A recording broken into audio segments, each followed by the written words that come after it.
Hi guys, it's Sisa. The War of Two Queens, book 4 in the From Blood and Ash series, was just released. It's getting very quickly a lot of 1 and 5-star reviews. Here it's my spoiler-free and then spoiled-filled review of the book. So starting with the spoiler-free review, this book will have different points of view, which I was so excited about. We will see for the first time Castiel's point of view, Which, let me tell you, I was so excited for it. Cass is one of my favorite characters here, and I felt that he fell a little bit flat over the last book. I loved him in book 1 and also in book 2. Like, he was mysterious but also very passionate, and it was cocky. And then in book 3 he was just there to say how amazing Poppy was, which she is, but he was like flat. And so having his point of view in these situations when they are separated, really, it's one of the points that for me made this book. Through the story, we'll have the blend of Poppy's point of view and then Castile, which is interesting because for a lot of parts of the books, the main protagonists are going to be Poppy and Kieran as they are advancing through this quest of saving Castile. Then, in terms of pacing, I thought this was a little bit slow, or a lot of slow. We pick up right after the events of last book, so Cass has been held by Isbeth, the Blood Queen, and Poppy has gathered all of these dragons and she is in this path to save Castile. So I was expecting this to kind of happen because we also have this war with Isbeth going on, but instead we invest a majority of time of this book just in this mission of saving Castile, which for me was a little bit more of a side quest, or I imagined this more of a side quest of this book, but it was kind of like the main thing that happened. And so that is interesting in itself because we see how Poppy and Kieran have a relationship, how they miss Castile, and how they advance through the different lands, conquering stuff and fighting revenants, fighting Craven. So that is kind of interesting. A lot of stuff happened as well. But It's not really like much happened. So definitely a little bit more of a slower pace. Still not character driven because a lot of things happen. So it's kind of in that blend in which a lot happens, but the things that happen, at least for me, didn't feel like what was supposed to happen in this book. So that's why for me it was a little bit more slower. In terms of tropes, we will continue to have the chosen one. and oh my god, like, Poppy, it's now this god, and she is more powerful. Each book that passes, she is more powerful. And so in this book, she will continue to be embracing her new godly found powers. And there's a little bit of is she gonna be mad? Is she not gonna be mad? That was hinted in book 3 with all of these conversations with Alistair and with the gods being a little bit mad. And so we will definitely have that point here, which I thought was interesting in terms of we don't know anymore which are the characters that are good. There's a little bit more of a grayish characters. And then we will also have this love triangle kind of vibe going on I'm not sure if it is a love triangle. because it's more of everyone loves everyone, but that's definitely in this book as one of the main tropes. Like, we are definitely talking about those points. And then in terms of the story, as mentioned before, we will spend the majority of time trying to save Castile, and we will have a lot of different conversations with Isbeth.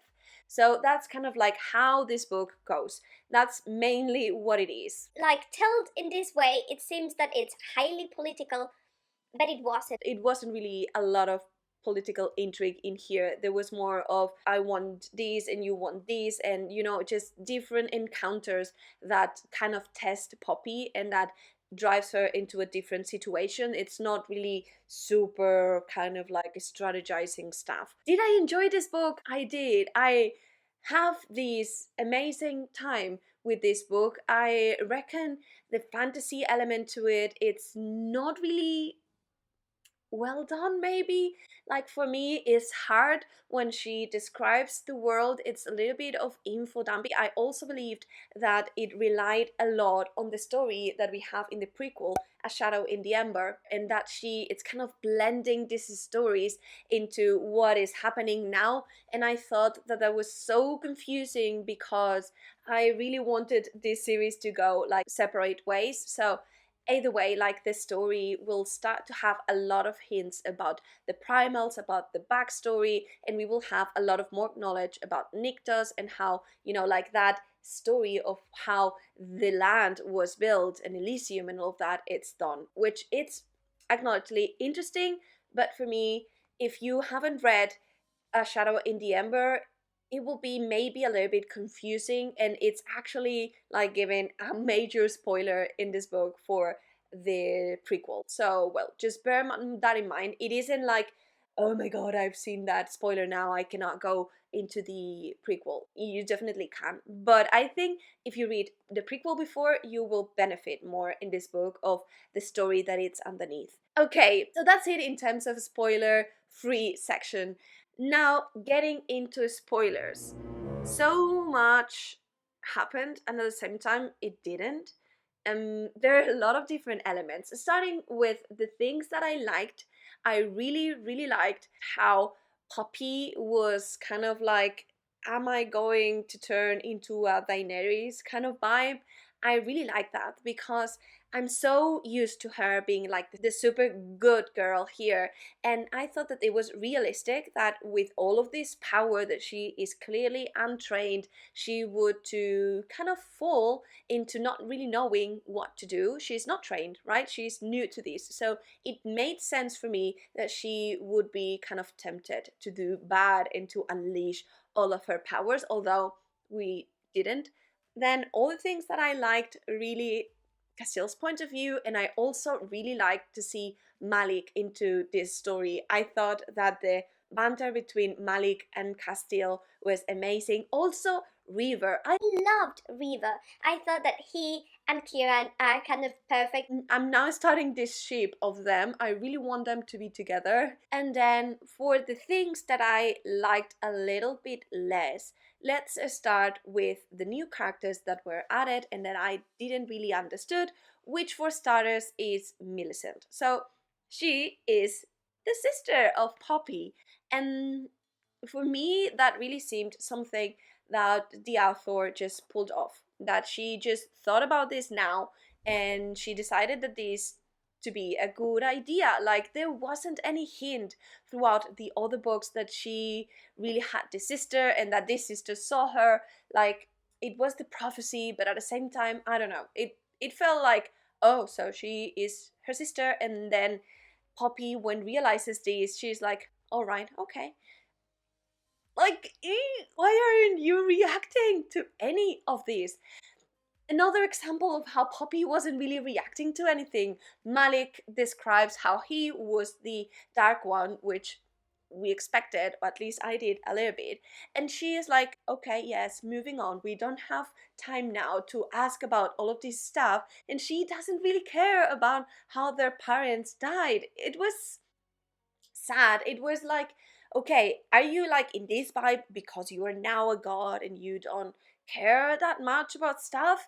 Because otherwise, it kind of seemed a bit weird for me. Then getting into something that I, for the life of me, couldn't understand. So, the joining, right? We have a lot of stuff. There's a lot of stuff going on with the joining. And I understand there's a lot of people that it's pissed and a lot of people that just really like that moment. I fall in the category of the people that are okay with what happened, but I really don't understand why, after doing the joining, Poppy still goes and delivers Malek. Really, like, so Kiran is hurt. So we need to do something because otherwise he will die. So they do the joining, and then like the scar, the point in which he was hurt, disappears, and it's like, well, he's probably not cursed anymore. Just in case, let's deliver Malek to Isbeth. And it was like, what do you mean, just in case? Like, you're not really thinking what might trigger that Malek is delivered to Isbeth. And for me, that was like, You're not prepared to be queen. You guys are not prepared to rule a country. I don't think so. they go to Isbeth, they deliver Malek, and this Callum Revenant, it's like, oh, so you don't have the curse anymore. Like, interesting. Like, we don't really know he was cursed or not. That kind of like just falls there, but just doing whatever it takes to save Kiran made sense for me when he wasn't joined.